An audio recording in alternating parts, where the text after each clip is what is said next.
Hello viewers, welcome to Bachelor course of Population Studies. In the last lecture, we discussed about the family planning and its critical appraisal. Today, we will discuss National Population Policy of 2000. India is the second most populous country of the world after China. It accounts for only 2.4% of the world surface area, and yet it supports and sustains 16.9% of the world population.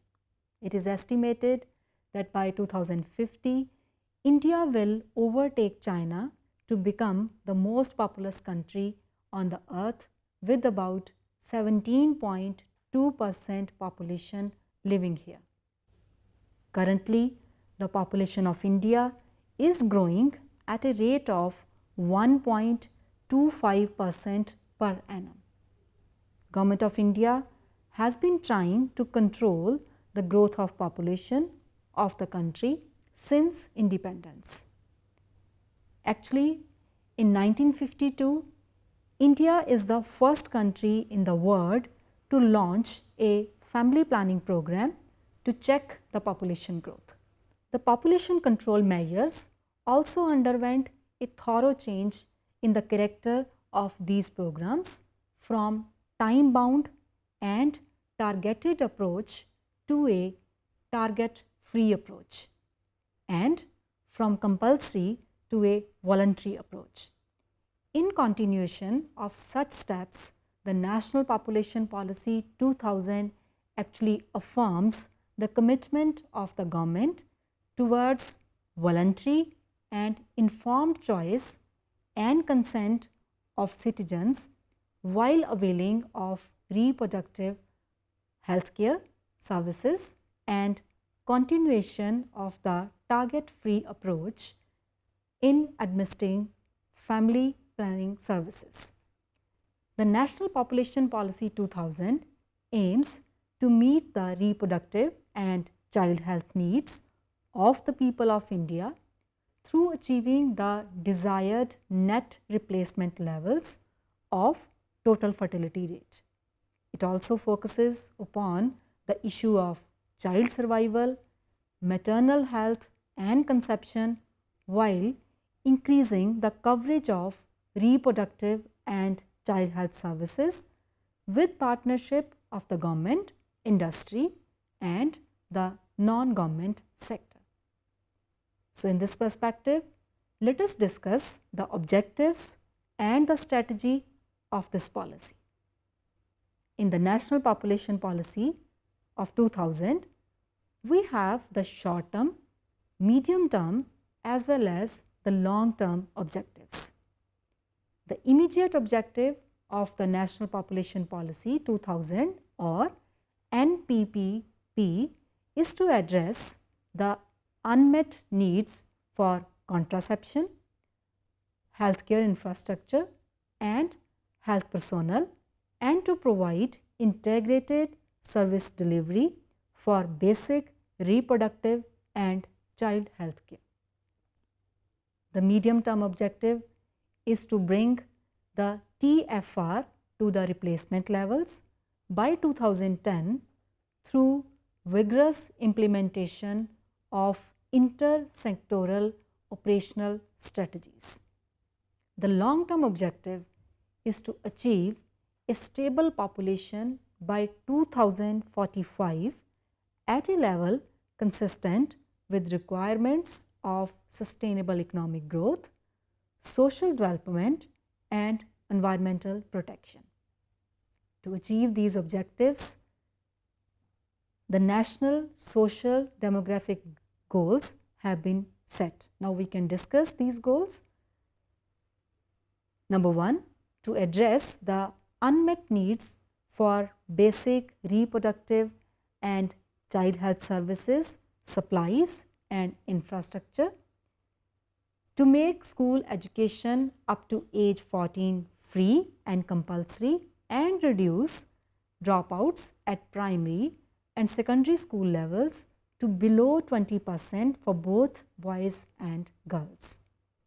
to reduce infant mortality rate to below 30 per thousand live births, to reduce maternal mortality ratio to below 100 per lakh live births, to achieve universal immunization of children against all vaccine preventable diseases, to promote delayed marriage for girls not earlier than age 18 and preferably after 20 years of age, to achieve 80% institutional deliveries and 100% deliveries by trained persons, to achieve universal access to information, counseling and services for fertility regulation and contraception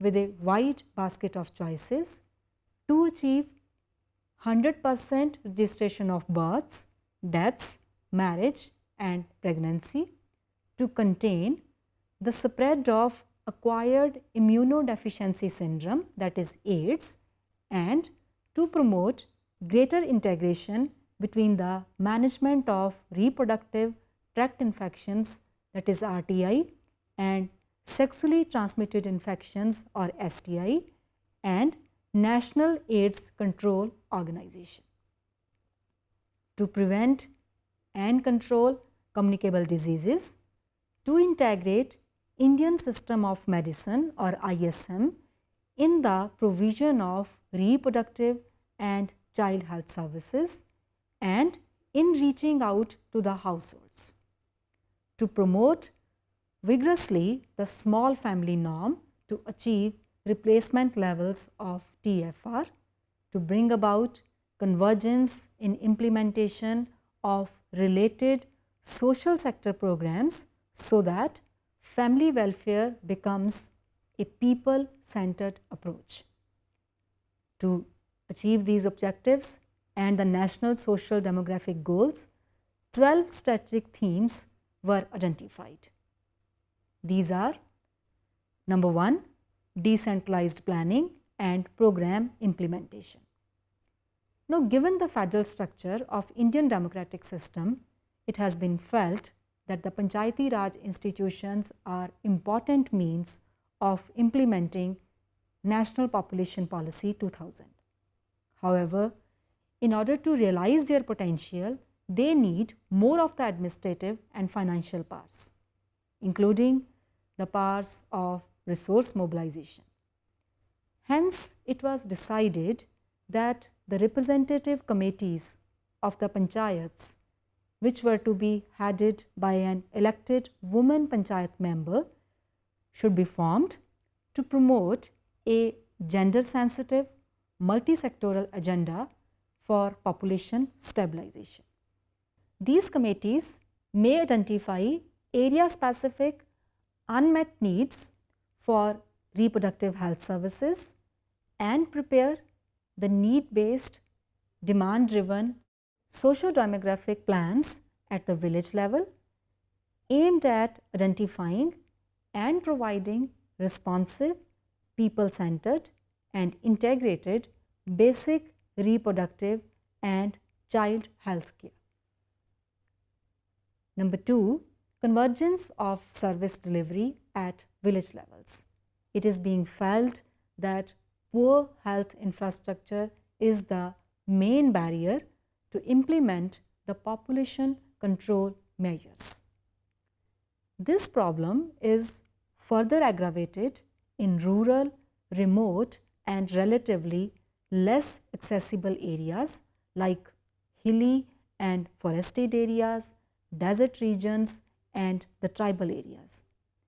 Even if the health centers are established in these areas, its functioning is greatly affected by the absence of supportive supervision, lack of training in interpersonal communication and lack of motivation to work in rural areas. Therefore, it was felt that a more flexible approach should be adopted by extending basic reproductive and child health care through mobile clinics and counseling services.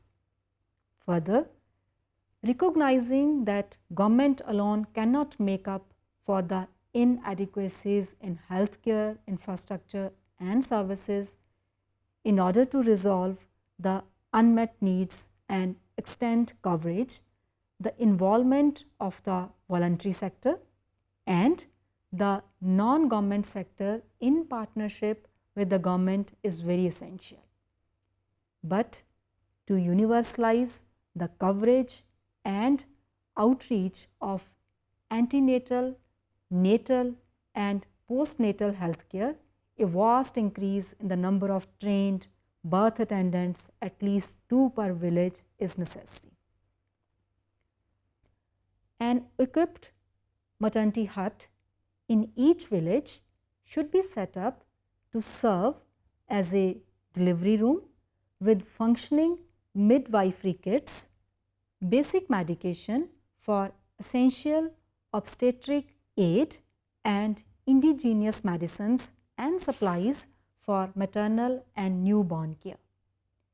A key feature of the integrated service delivery will be the registration at the village levels of the births, deaths, marriage and pregnancies. Each village should maintain a list of community midwives and trained birth attendants, village health guides, panchayat seva sahayaks, primary school teachers and Anganwadi workers who may be entrusted with various responsibilities in the implementation of integrated service delivery. It also includes seeking the help of community opinion makers and civil society to propagate the benefits of smaller and healthier families. The significance of educating girls and promoting female participation in paid employment, along with monitoring the availability, accessibility and affordability of services and supplies. Thirdly, empowering women for improved health and nutrition. In National Population Policy 2000, it was felt that the discriminatory attitude of the society towards women's health and nutrition has long-term effects not only on their own health but also that of their children.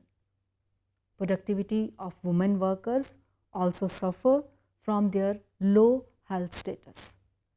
Maternal mortality is not merely a health disadvantage but also a matter of social injustice. Low social and economic status of girls and women limit their access to education, good nutrition as well as money to pay for health care and family planning services. The extent of maternal mortality is an indicator of disparity and inequity in access to appropriate health care and nutrition services throughout a lifetime and particularly during pregnancy and childbirth, and is a crucial factor contributing to high maternal mortality.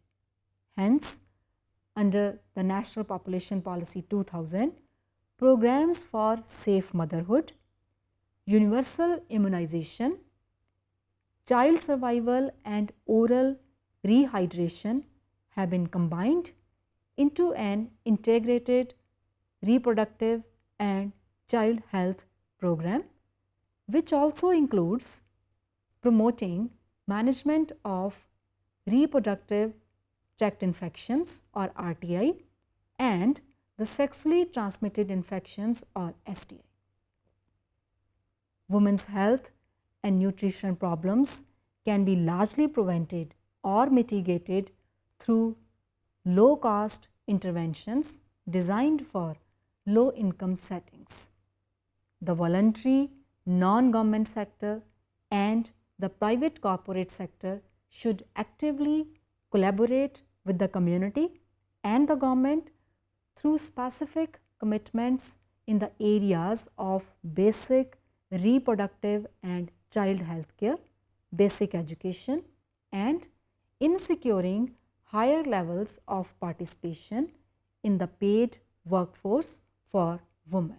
Number 4 is regarding child health and survival. Infant mortality is a sensitive indicator of human development.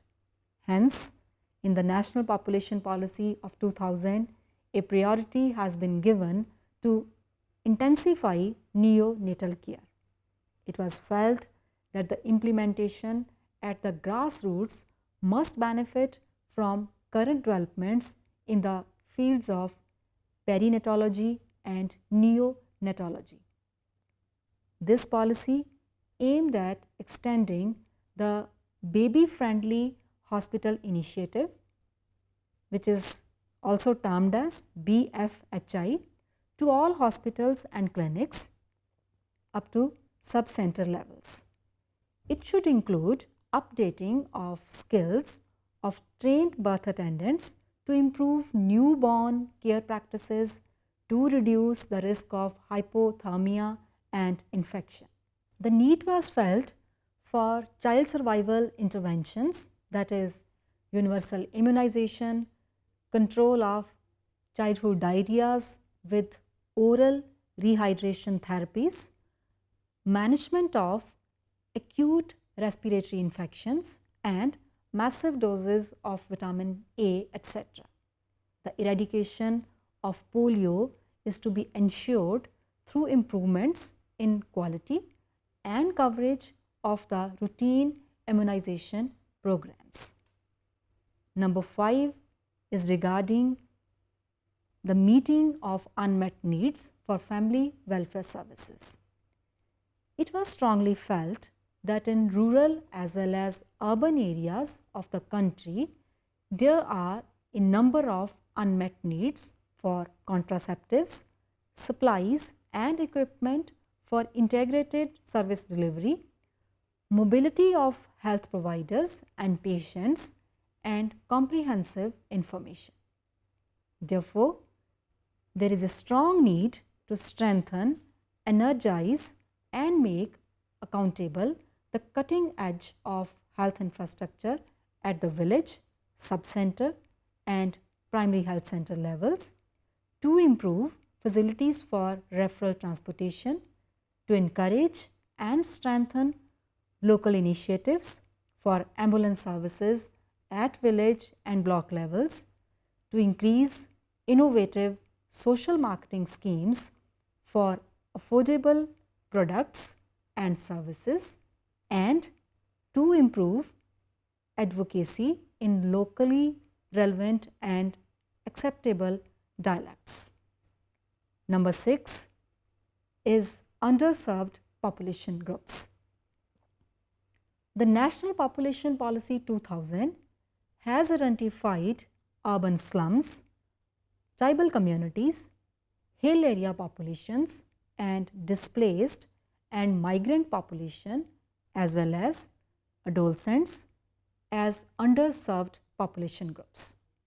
It was felt that the urban slums and the populations living in less accessible areas suffer from poor water and sanitation facilities along with inadequate health services, which makes them more vulnerable to infections and other diseases. They remain underserved in the coverage of reproductive and child health services. These groups need special attention in terms of basic health and reproductive and child health services. This includes the provision of mobile clinics that will be responsive to seasonal variations in the availability of work and income, along with information and counseling on infertility, regular supply of standardized medication, etc. Similarly, there is also a need to take care of the needs of adolescents by providing consultancy and other services regarding sexually transmitted diseases, unwanted pregnancies, as well as maintaining at least minimum nutritional standards. Another important feature of the National Population Policy 2000 is to focus on menfolk who were earlier excluded. There is emphasis that they should be equally trained for parenthood, taking care of mother and the child, along with encouraging them to sterilization, which is so far hugely dominated by the woman, as the estimates show that 97% of the sterilizations were tubectomies and only 3% were vasectomies. The next one is diverse healthcare providers.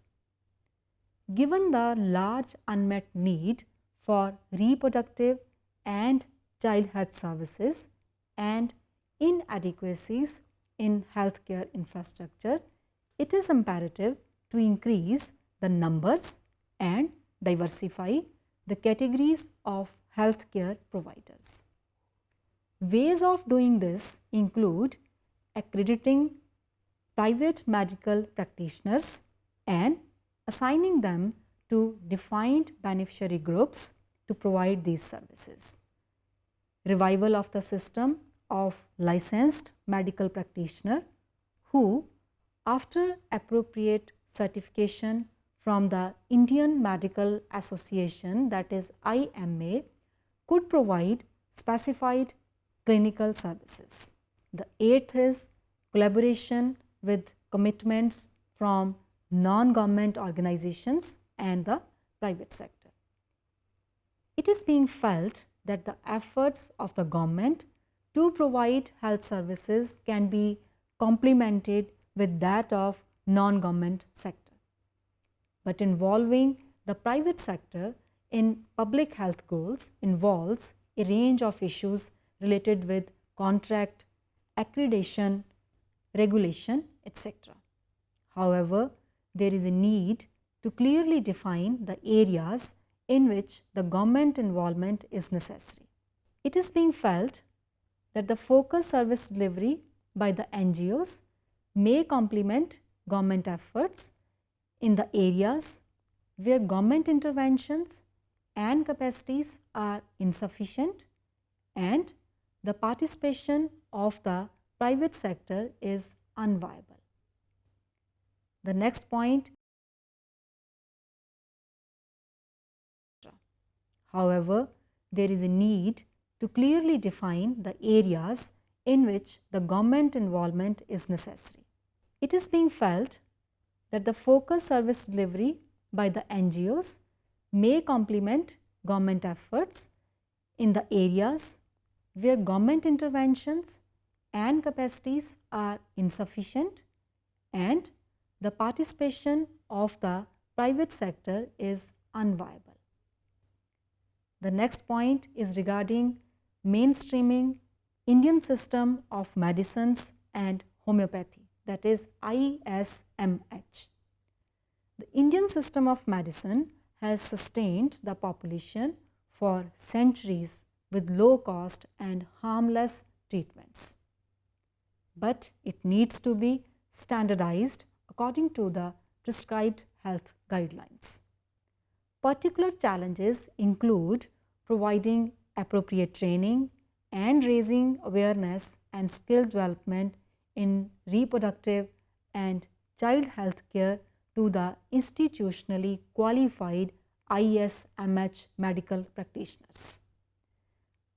ISMH practices may also be applied at village maternity huts and at the household levels for antenatal, natal and postnatal care and for nurture of the newborn.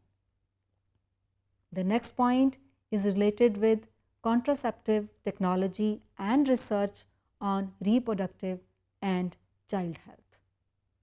The governments must constantly advance, encourage and support medical, social science, demographic and behavioral science research on maternal, child and reproductive healthcare issues in all systems of medicine.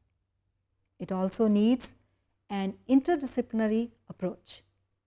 Hence, there is a need to revitalize and strengthen the International Institute of Population Sciences and Population Research Centers along with other institutions responsible for generating data.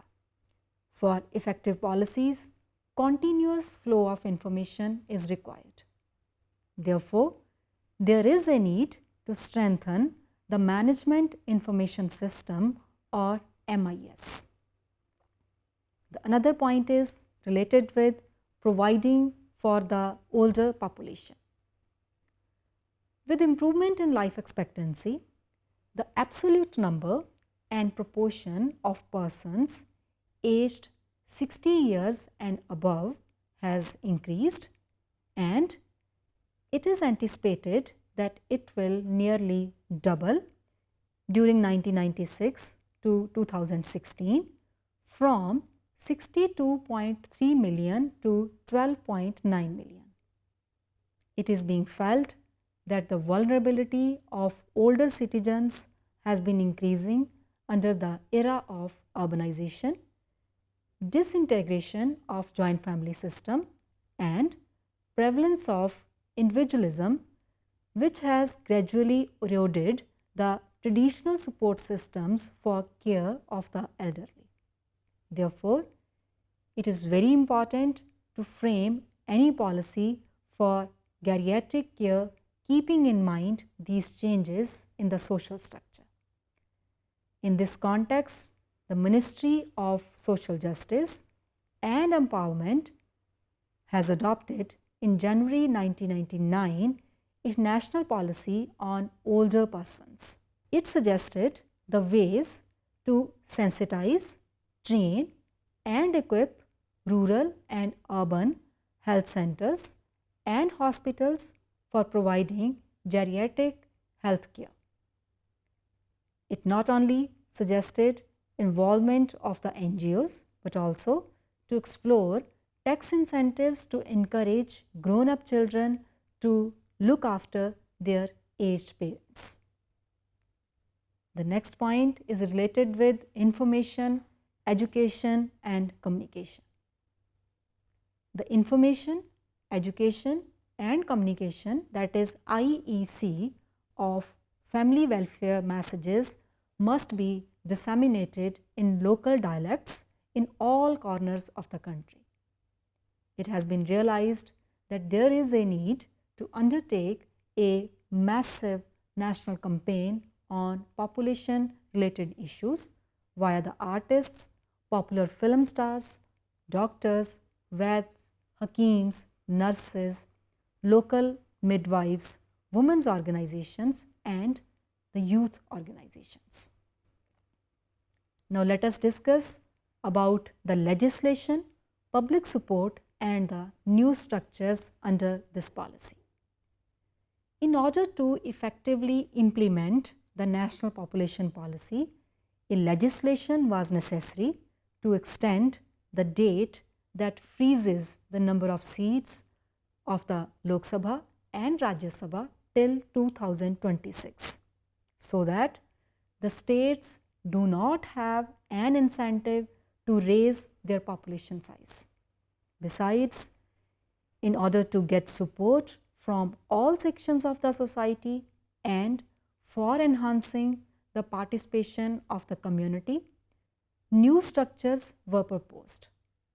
The National Population Policy 2000 is to be largely implemented and managed at Panchayat and Nagar Palika levels in coordination with the concerned state or union territory administrations.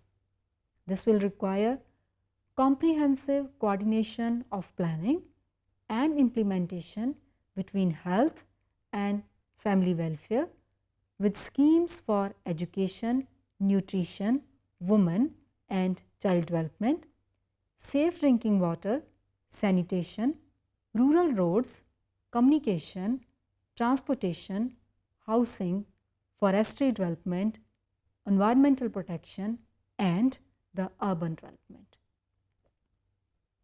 Accordingly, a few structures were recommended. These are: number 1, the National Commission on Population, the State or UT Commission on Population, the Coordination Cell in the Planning Commission, Technology Mission in the Department of Family Welfare. Now we can also discuss about the funding, promotional and motivational measures for adoption of the small family norm under this policy. To implement the population policy effectively, adequate funds were needed. It was suggested that the priority will be given to improving healthcare infrastructure and filling the critical gaps in required manpower. It was estimated that the annual budget of the Department of Family Welfare are required to be doubled to fill the shortfall in unmet needs for healthcare infrastructure, services and supplies. For improving the quality of health services, it was also suggested that a greater proportion of the health budget should be spent on plan expenditure than on the non-plan expenditure. Besides, a few promotional and motivational measures were also suggested. These measures included honors to panchayats and Zilla Parishads for exemplary performance in universalizing small family norm, achieving reductions in infant mortality and birth rates along with promotion of literacy. At the individual level, health insurance, maternity benefits and cash incentives for having a girl child were announced. This policy also announced the schemes for NGOs, self-help groups and local businessmen to spend on ambulance, community health, creches, daycare centers, etc. The facilities for safe abortions and provision of a variety of contraceptives were also proposed to be enhanced. The population policy could not be implemented effectively if there is no attention paid to strict enforcement of Child Marriage Restraint Act 1976 as well as Prenatal Diagnostic Techniques Act 1994. So students, let us come to conclusion of this lecture. To sum up, it can be stated that the National Population Policy 2000 not only aims to control population growth, but it also endeavors to achieve a high quality of life through better health facilities. It aims to ensure that Indian population should lead healthy and economically productive life through full public participation, community support and coordination at all levels of government and society. Through containment of population growth, it also aims to achieve the goals of spread of literacy, universal access to basic health services, participation of women in the paid workforce, etc. For this purpose, effective implementation of the action plan of National Population Policy 2000 is very necessary. Increasing the budget allocation to family welfare and health, spending more on plan expenditure and community support are the keys to success among many other related things. That's all with today's lecture. I hope you must have enjoyed it. Thank you.